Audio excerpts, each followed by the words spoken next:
2002ರಲ್ಲಿ ನಮ್ಮೆಲ್ಲರ ಬೇಡಿಕೆ ಇರ್ತದೆ, ಬಸವ ಕಲ್ಯಾಣ ಅಭಿವೃದ್ಧಿ ಆಗ್ಬೇಕು, ಜಗತ್ತಿಗೆ ಮಾದರಿ ಆಗ್ಬೇಕು ಅಂತ ಹೇಳಿ ಆ ಸಂದರ್ಭದಲ್ಲಿ ಇವತ್ತು ಮಾನ್ಯ ಎಸ್ ಎಂ ಕೃಷ್ಣ ಅವರು ಮುಖ್ಯಮಂತ್ರಿ ಇದ್ದಂತಹ ಸಂದರ್ಭದಲ್ಲಿ ಬಸವ ಕಲ್ಯಾಣ ಅಭಿವೃದ್ಧಿ ಪ್ರಾಧಿಕಾರ ರಚನೆ ಆಗ್ತದೆ. 2004ರಲ್ಲಿ ಸನ್ಮಾನ್ಯ ಮುಖ್ಯಮಂತ್ರಿ ಧರಮ್ ಸಿಂಗ್ ರವರಿದ್ದಾಗ ಶಾಸನದಲ್ಲಿ ವಿಧಾನಸಭೆಯಲ್ಲಿ ಅದು ಅನುಮೋದನೆ ಆಗ್ತದೆ. 2004ರ ನಂತರದಲ್ಲಿರುವಂತಹ ಗುಹೆಗಳ ಇವತ್ತು ಅಭಿವೃದ್ಧಿ ಕೆಲಸ ನಡೀತಾ ಇರ್ತದೆ.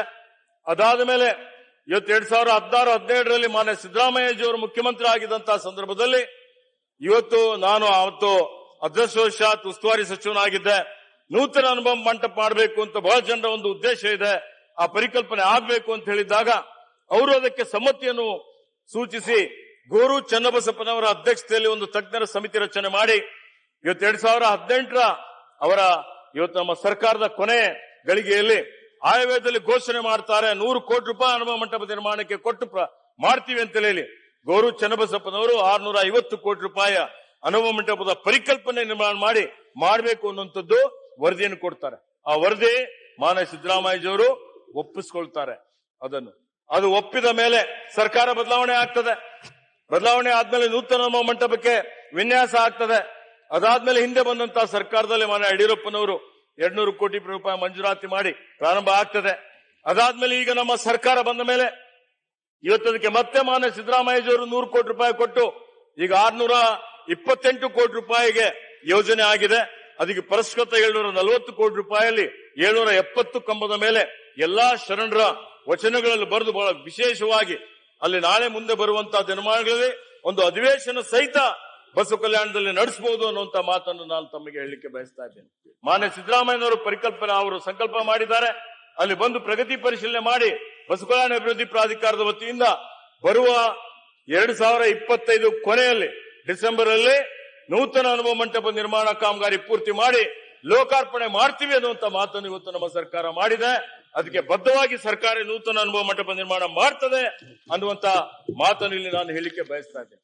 ಅದಕ್ಕೆ ಮಾನ್ಯ ಸಭಾಧ್ಯಕ್ಷರೇ, ಇವತ್ತು ನಾವು ನೋಡ್ತಾ ಇದೀವಿ ಇದು ಯಾಕೆ ಅವಶ್ಯಕತೆ ಇದೆ ಅಂತ ಹೇಳಿದ್ರೆ ಇವತ್ತೇನು ಜಗತ್ತಿನಾದ್ಯಂತ ನಾವು ನೋಡ್ತಾ ಇದ್ದೀವಿ ಬಹಳ ಆತಂಕ ಪಡುವಂತ ಒಂದು ಇವತ್ತು ಆತಂಕಕಾರಿ ವಿಷಯಗಳಿದ್ದಾವೆ. ಇವತ್ತಿಗೂ ಸಮಾಜದಲ್ಲಿ ಜಾತೀಯತೆ ಇದೆ, ಧರ್ಮಾಂಧತೆ ಇದೆ, ಅಸ್ಪೃಶ್ಯತೆ ಇದೆ, ಶೋಷಣೆ ಇದೆ, ಮಹಿಳೆಯರ ಮೇಲೆ ಮಕ್ಕಳ ಮೇಲೆ ಅನ್ಯಾಯ ಅತ್ಯಾಚಾರ ದೌರ್ಜನ್ಯ ಆಗ್ತದೆ.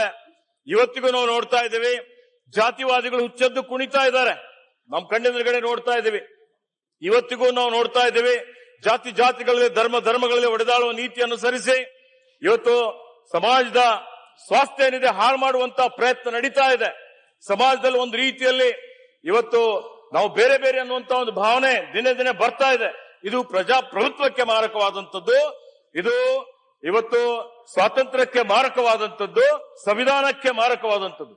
ಯಾಕೆಂದ್ರೆ ಏನು ಬಸವಣ್ಣನವರು ಹೇಳಿದ್ದಾರೆ ಅದನ್ನೇ ಇವತ್ತು ಬಾಬಾ ಸಾಹೇಬ್ ಅಂಬೇಡ್ಕರ್ ಅವರು ಸಂವಿಧಾನದಲ್ಲಿ ಅಳವಡಿಸಿದ್ದಾರೆ. ಅದೇ ವಿಶ್ವಸಂಸ್ಥೆ ಹೇಳ್ತದೆ. ಅದೇ ಇವತ್ತೇನು ಯಾವ ರೀತಿಯಲ್ಲಿ ಜಾತಿವಾದಿಗಳು ಇವತ್ತು ನಾವು ನೋಡ್ತಾ ಇದ್ದೇವೆ, ಒಂದು ಸಮುದಾಯವನ್ನು ಗುರಿಯನ್ನಾಗಿಟ್ಟುಕೊಂಡು ಅವರ ವಿರುದ್ಧ ನಿರಂತರವಾಗಿ ಇವತ್ತು ಅವರಿಗೆ ಮುಖ್ಯವಾಹಿನಿಯಿಂದ ಬೇರ್ಪಡಿಸುವಂತ ಪ್ರಯತ್ನ ನಡೀತಾ ಇದೆ. ಅದರ ವಿರುದ್ಧನೂ ಬಸವ ತತ್ವವಾದಿಗಳು ಹೋರಾಟ ಮಾಡುವಂತಹ ಸಮಯ ಬಂದಿದೆ. ಅದಕ್ಕೆ ಇವತ್ತು ನಾನು ತಮಗೆ ಹೇಳಿಕೆ ಬಯಸ್ತಾ ಇದ್ದೇನೆ. ಇವತ್ತು ನಾನು ಮುಗಿದ ಮೇಲೆ ಮಾತಾಡಿ. ಇವತ್ತು ನಾವು ನೋಡ್ತಾ ಇದ್ದೇವೆ ಯಾವ ರೀತಿಯಲ್ಲಿ ಇವತ್ತು ಮಾನ್ಯ ಸಭಾಧ್ಯಕ್ಷರೇ ಇವತ್ತು ಬಸವಣ್ಣನವರಿಗೆ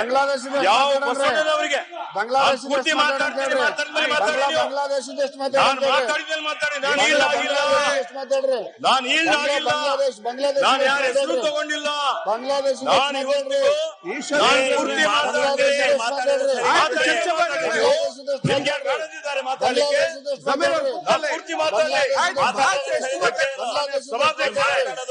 ಇವತ್ತಿಗೂ ನೋಡಿ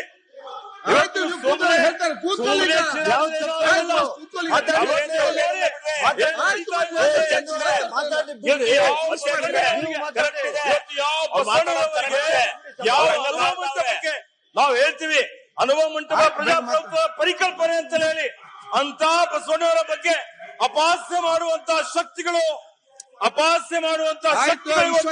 ನೋಡಿ ಮಾಡಿ ಬಸವಣ್ಣನವರಿಗೆ ಅವಮಾನ ಮಾಡುವಂತ ರೀತಿಯಲ್ಲಿ ಮಾತಾಡ್ತಾರೆ.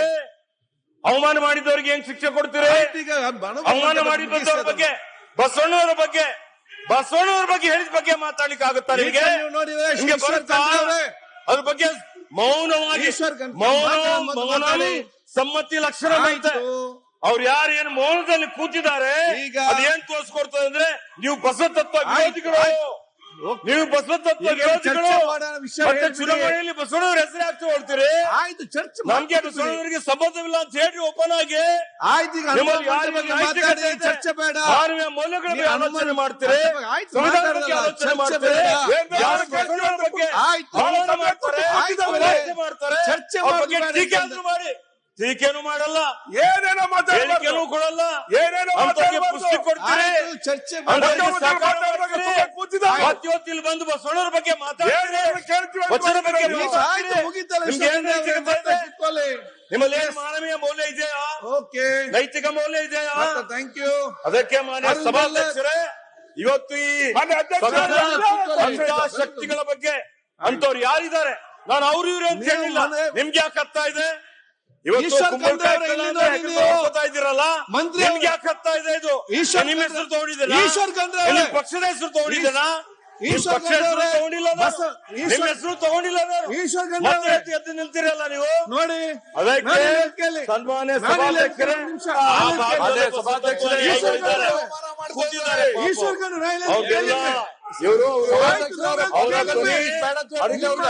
ನೋಡಿ ಹೀಗಾಗಿ ಇವತ್ತು ಅದಕ್ಕೆ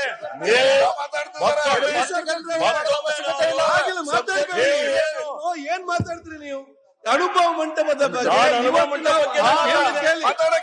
ಟೀಕೆ ಮಾಡಿದ್ದೀರಾ? ನಾನು ಏನಾದ್ರು ಕ್ರಿಟಿಸೈಸ್ ಮಾಡಿದ್ದೀರಾ? ಅನುಭವ ಮಂಟಪದ ಬಗ್ಗೆ ಕೇಳಿ, ಬೇರೆ ಏನ್ ಮಾತಾಡಿದ್ರೆ ಕೇಳಿ, ಮಾಡಿ ಚರ್ಚೆ ಏನ್ ಬೇಕಾಗಿದ್ದು ಮಾಡಿ, ಚರ್ಚೆ ತಯಾರಿದ್ದಾವೆ ನೋಡಿ. ಸನ್ಮಾನ್ಯ ಸಭಾಧ್ಯಕ್ಷರೇ ಕೇಳಿ. ಆಯ್ತು, ನಾನು ಏನ್ ಹೇಳ್ತಾ ಇದ್ದೀನಿ, ನಾನು ಹೇಳ್ತಾ ಇದ್ದೀನಿ. ಅವ್ರ ಸಮಯ ಬಂದಾಗ ಅವ್ರು ಮಾತಾಡಲಿ, ಎಲ್ಲರೂ ಮಾತಾಡ್ಲಿಕ್ಕೆ ಅವ್ರಿಗೆ ಯಾರು ಬೇಡ. ಇಲ್ಲಿ ನೋಡಿ, ನಿಂತ್ರೆ ಮಾತಾಡ್ಲಿ. ಆಯ್ತು ನೋಡಿ. ಇವತ್ತು ಅದಕ್ಕೆ ಸಾಮಾಜಿಕ ನ್ಯಾಯ ಇದು ಯಾರಿಗೂ ಒಬ್ಬರಿಗೆ ಸೀಮಿತವಾಗಿಲ್ಲ, ಎಲ್ಲರ ಹಕ್ಕಿದೆ, ಎಲ್ಲ ಸಮುದಾಯದವರ ಹಕ್ಕಿದೆ, ಪ್ರತಿಯೊಬ್ಬರಿಗೂ ಸಾಮಾಜಿಕ ನ್ಯಾಯ ಕೊಡುವಂಥದ್ದು. ಆ ರೀತಿಯಲ್ಲಿ ಇವತ್ತು ನಾವು ಏನು ಬಸವ ತತ್ವದ ಬಗ್ಗೆ, ಬಸವಣ್ಣನವರ ಬಗ್ಗೆ ಅನುಭವ ಮಂಟಪದ ಪರಿಕಲ್ಪನೆಯ ಏನು ಈಗ ಚಿತ್ರ ನೀವು ಹಾಕಿದಿರಿ, ಅದಕ್ಕೆ ನನ್ನ ಪರವಾಗಿ, ಬಸವ ಭಕ್ತರ ಪರವಾಗಿ, ಬಸವಣ್ಣನವರ ಅನುಯಾಯಿಗಳ ಪರವಾಗಿ ನಾನು ಮತ್ತೊಮ್ಮೆ ಅಭಿನಂದನೆ, ಕೃತಜ್ಞತೆ, ಧನ್ಯವಾದಗಳನ್ನ ಹೇಳಿ ನನಗೆ ಮಾತಾಡ್ಲಿಕ್ಕೆ ಅವಕಾಶ ಮಾಡಿಕೊಟ್ಟಿದ್ದಕ್ಕಾಗಿ ನಿಮ್ಗೆ ಮತ್ತೊಮ್ಮೆ ಅಭಿನಂದಿಸ್ತೇನೆ. ಬೆಲ್ಲದವರೇ.